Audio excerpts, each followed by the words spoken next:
Hey everyone, and welcome to Business Boutique. I'm Christy Wright, and today we are continuing the conversation with my good friend, Amber Lilyestrom. If you haven't checked out part 1, it's available here on YouTube, and now you can check out part 2. Wow. So, and what's so amazing too, Amber, is I love even your process that you just laid out without us talking about this beforehand is exactly what I teach women to do. I'm like, this is not something where you have a stable career, you've got benefits, you've got a stable salary that your family depends on, and you're going to have a Jerry Maguire moment and you're going to go flying out the door with a goldfish. Like, this is not a good plan. You've got to lay the foundation, do the calculations, see what has to be true. What goals do you need to set? What income do you need to earn to make this a step? It's still going to be terrifying, of course. Yeah, however, terrifying. You know that thing is going to catch you and support you, and it doesn't have to be something that you fear once you're on that side of things. So I love that because you truly did that step by step, exactly like I teach women to do. Okay, so we're talking in this episode, Amber, all about your passion, and it's January, and people are excited about goals, and there are women listening right now going, yes, to everything you're saying. Yes, I feel like I was made for more. Yes, I have this urge to do something. I haven't had a near-death experience, or maybe they have, but I'm ready to start. I'm ready to break free of the paycheck-to-paycheck lifestyle, the job that I don't like, the meetings that are terrible. I'm done with that. How did you know what you wanted to do? Now, I know you ran your calculations of how much you needed to earn, but how did you know what that passion was, what that job looked like, what that business was structured like? Like, give me a little bit of, pull the curtain back on your thought process to find what you were supposed to do in this next season. Yeah. So, I think that it's important to not throw the baby out with the bathwater. So my career in collegiate athletics marketing, branding, corporate sales, I was really good at it. I did it for 10 years. I had a lot of skills. I really understood the mechanics of marketing. I understood branding. I also had this whole other leadership component of mindset work and helping people step into their greatness. And so I got really curious about what I was the best at and what people were asking me for advice. I was sort of like the office coach. People would come in if they had inner office conflict or challenges. It seemed like my office was always the place where people's little fannies landed. They're in the seat to talk to me across the desk and say, can you help me with this? And so I got really curious about what I was the best at and what I loved to do, how I loved to help and serve people. I really identified with being a coach, especially being someone who worked in athletics for so long, was an athlete myself. It resonated for me in a really big way. And so I just spent a lot of time curating an experience in what I could deliver to clients that would provide massive value, help them to step into their greatness.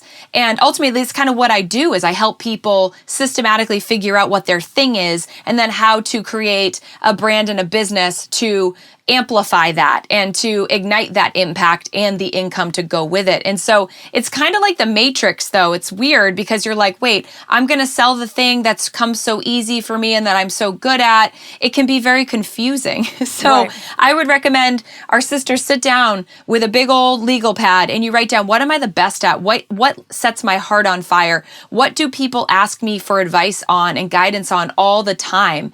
And you'll get really surprised. I mean, you might be an awesome photographer. Maybe that's the thing that you go and create a business from. You might be someone who has a knack for accounting and finances and helping people figure out how to maximize that. I have a client who is she calls herself a personal wealth coach, and she helps people put budgets together and helps them make a plan to get completely debt-free in their life. And so it's like, whatever that is, we can create something to monetize it and to build the structure of a business around it to not only allow you to be more of who you really are, but to earn an income in a way that feels illuminating for you and actually like something that makes you excited as well. I love that. I had an experience about a year and a half ago where I was at an event and a woman came up to me in the book signing line and she said, yeah, I've heard you on the Dave Ramsey show and I thought that's cool, but that's not for me. I'll never start a business. And as soon as people say those words, I'm like, so you're running a business now? Okay, great. And she's like, yeah, it's just funny how there may be women listening right now or watching and they're thinking, oh, that's fine, but that's not me. So here's my question for you, Amber. For someone that hasn't had a near-death experience, and they're just fine. They're okay. What are some signs that you're not working in your passion? What are some signs or symptoms that you're not stepping into your greatness and that there's more for you out there, that maybe those women listening that are just fine might be like, oh, wait a minute, maybe there is more? I think that the way that sort of presents itself, Christy, is like looking at what it feels like on a Sunday night or on a Monday when you open your calendar, and you're like, what is the day? What is the week? What are these appointments? What do I have? What do I have coming? Little things like, what does it feel like when you get dressed in the morning to go do your work? I felt that in my closet. I'm in the closet and I'm looking at the shoes and the dress pants and the khakis, collegiate athletics, God love, and thinking, I don't want to wear those clothes anymore. I don't want to do this anymore. It was like a full stop moment. And I will tell you that when I left my career, I gave all of my khakis and polo shirts to Goodwill. And I said, someone else will really benefit from the abundance of these khaki pants. So I think that it's little things like that when you're packing your lunch. It's like, where are you feeling like you're numbing yourself out? Are you craving the couch and the Ben and Jerry's and the Netflix because you don't have anything exciting that you're working on? You know, like even if that's, you can't even pick up a book right now because you feel this low grade sensation of suffering and just dissatisfaction with your life. It's about getting awake and feeling enlivened because and again, here's the other place. What is it that you geek out about? Even if it's weird, even if it makes zero sense, what is the thing that you just lose yourself in? These are all the little places, these are all the little rocks to turn up to get more data and more information and feedback about where you are at right now. And then that will allow you to follow the trail of breadcrumbs to, what's next. And perhaps it's this podcast, perhaps it's one of Christy's events, perhaps it's her book, perhaps it's one of the things that we're offering in the world that will help you to do some deeper discovery work around what would actually light your fire. Because here's the deal. We are here for a reason. Sisters, we live in a time-space reality right now where our voices are needed more than ever. And we have never had a moment in time, in history, where our voices are more validated and listened to than ever before. And all of the sisters that went before us who made that possible, and brothers, I'm not going to discount our brothers, who made it possible for us to have a podcast where two women who have created incredible empires that are serving in a big way are sitting down and talking to each other. And it is something people are tuning into, wanting to listen to. Like, this is a really big deal. And it makes me really excited. And so I'm just going to tap a sister on a shoulder right now and say, if you are feeling your heart get a little faster hearing my words and you're feeling a little excitement in your body, follow it, trust it, ride the wave of it. Don't doubt it. Don't compare yourself. Know that you are here to create something and it is uniquely yours and yours alone. I love that. I always say lean into what makes you light up. I love that. Okay, so we've got two different types of people, I feel like, Amber, so I want to speak to each of them when we're talking about this issue of what makes you light up and what gets you excited and all of that. Okay, on the one hand, there are women watching and women listening right now that are like me, and they get excited about everything. They are just passionate people because everything's excited. They can get excited on a Monday or a Sunday or a Wednesday. Doesn't matter. They get excited because that's who they are. So let's speak to them for a second to give them some questions to ask themselves, some things to look at from their past, like you were talking about, that can help them narrow down their passions. Because as you and I know, every idea is not a good idea, and every idea is not the right idea for you. So how do you find, as you describe it, your greatness, as I would describe it in, like I have a course, my business idea bootcamp, your best business idea. Let's give them a little bit of direction on how to narrow down all of the many, many, many things they are excited about and passionate about that make them light up. Yeah. I like to think of it like this. What does your former self need? I like to think of our ideal client as a former version of us. Okay. And so what is it that helped me to launch my business, right? Like, we have to know our own story in order to figure out what the thing we are best positioned to create and to put out into the space actually is. And so for me, I figured out how to leave my corporate job and launch a really successful business. And so guess what? I can help people do that too. That's good. And I think we overlook this because it's so simplistic. It's like, well, yeah, I figured out how to, stage my home to sell it. Like, that's easy. I know how to do interior design. That's no big deal. It's just something that I do. Well, that's not the case for everybody. Right. And there are people who are trying to sell their house and they've got neon green walls and they've got like giant fish tanks. I couldn't leave this conversation without saying something about fish, Amber, Christy. the fish. Like they got giant fish tanks in the living room, and it's like maybe that's not going to be best for resale. Maybe we need to make some tweaks and make some adjustments in a way that's going to help you actually sell your home, right? So what did a former version of you figure out that took a little bit of journeying to get there that other people comment on? Again, is going back to what we were saying before, that is a value that you can create an offering, a package, a program, some sort of something, so you can make some money in sharing your gift with other people and not just have it be like, let me go pick your brain over coffee, right, for 5 hours, which turns into, I had a client yesterday tell me about how she spent 4 hours with somebody on the weekend who was picking her brain. I said, okay, we're going to work on that. We're going to work on a new response. No more picking the brain over coffee, right? Yeah. And so I don't know if that like really nails it for you, but it's very much looking back at what the former version of us needed and how we figured that out, and getting curious about how we can create an experience that will facilitate transformation for others who are essentially former versions of us right now. I love that. Amber, I love that visual, because it is, and you even use the word simplistic, but I think that many times we're looking for something really fancy and complicated, like it must, it just evades us because we can't seem to put our finger on it, but it really are a lot of times just the simple things.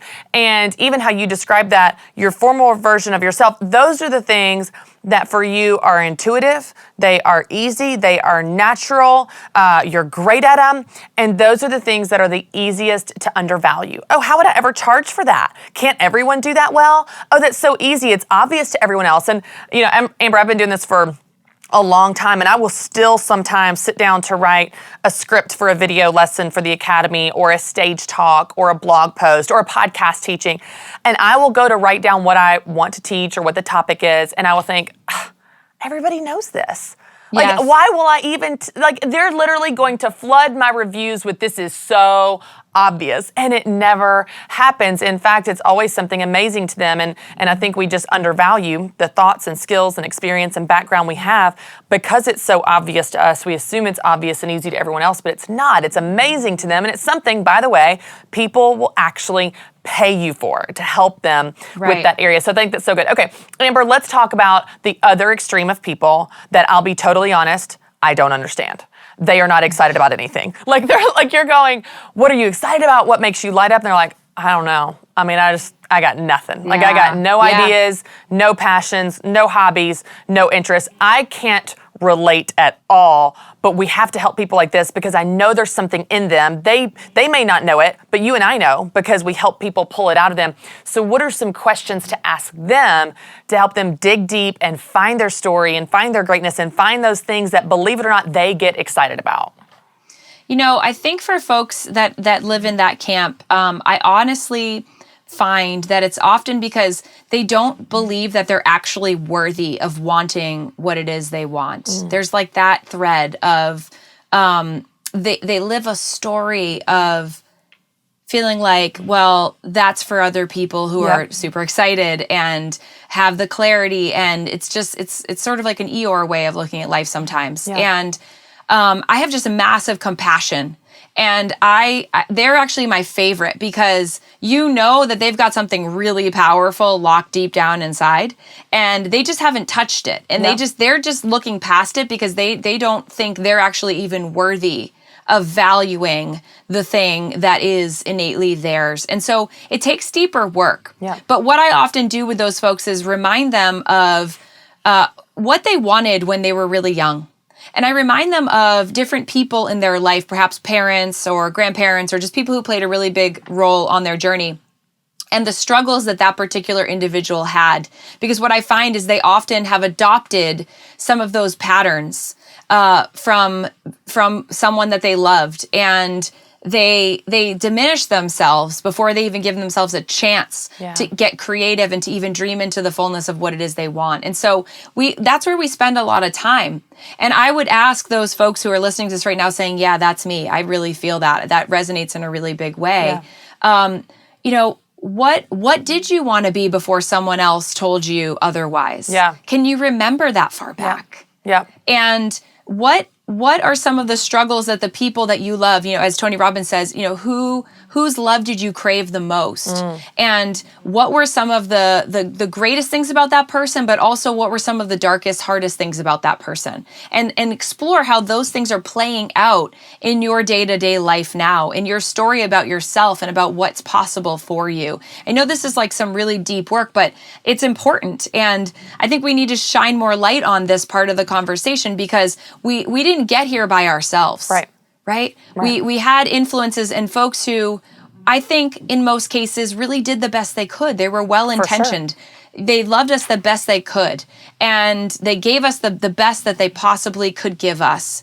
And we have to move into a space of sort of like release and forgiveness around moving past that. And then also taking radical personal responsibility for our own inner work and healing so that we can step into what our purpose is here. Because I would believe that those folks, maybe they don't have the clarity of what it is now, but they wouldn't be coming to your event, talking to you in the book signing line if they don't think that there is something there for them. Yeah. And so if we can pinpoint what the big anchor might be, what the thing that's sort of like getting the drag on in moving them forward on their journey, then we can help them start to release themselves and start to get curious about what it is that is theirs to create. I think that's really good. And what's amazing, and I know you've seen this in your work as well, Amber, is that there may be some people that either their background, their story, their childhood influenced that lie, that there's not something better for them. It's for other people. It may have been something that, is just they naturally kind of put other people first. So I'm all into the Enneagram right now, Amber. So I think that's a 9 where they kind of become a chameleon. Is that right? Where other people, they just mirror what they want. Like you said, oh, that's for someone else. That's for someone else to be successful. It's for someone else to have that flexibility. It's for people that are excited or confident or outgoing or extroverted. It's not for me. And then you even see that fuel is poured on that fire and that lie with things like the imposter syndrome of who are you to do that? Who are you? And the voice of the enemy and the lies that we hear in our head that keep us stuck. But I just love how you describe that because what you and I love to do is help everyone, as you say it, step into their greatness. As I say it, step into their God-given gifts to make money doing what they love. So it doesn't matter how you say it, but that's not for a specific type of person. We believe that God created everyone for that. And there's a purpose for them that is out there waiting. Not just extroverts, not just certain Enneagram types or personality types, but it's for everyone. And I love just the way that you even described that and that compassion for them. And it may take some deeper work, like you said, to say what is in you. And let's go back to those layers and go back to those childhood dreams. I was speaking at Purdue University years ago, and a woman came up to me and tears were in her eyes. I was talking about life balance at the time, but she said, yeah, you said, spend time for myself, to spend time on me. She goes, I don't even know what I like. It's been so long since I've thought about anything I like that it's hard to remember. And you just see that hurt and pain that there's something in there, but like you said, it may take some deep work to dig that up. And the first is just acknowledging it. Yeah, that I do want more and that you deserve more and that you're worth more. Amber, I could talk to you all day long. I love talking about this. You and I are kindred spirits in this space, just helping women realize their dreams. I know women are listening right now and watching and thinking, where can I connect with her? Where can I find out more about her? Social media, website, all the things. Give us some more information so they can find you and learn more about what you're up to and what you're working on. Yeah, thank you.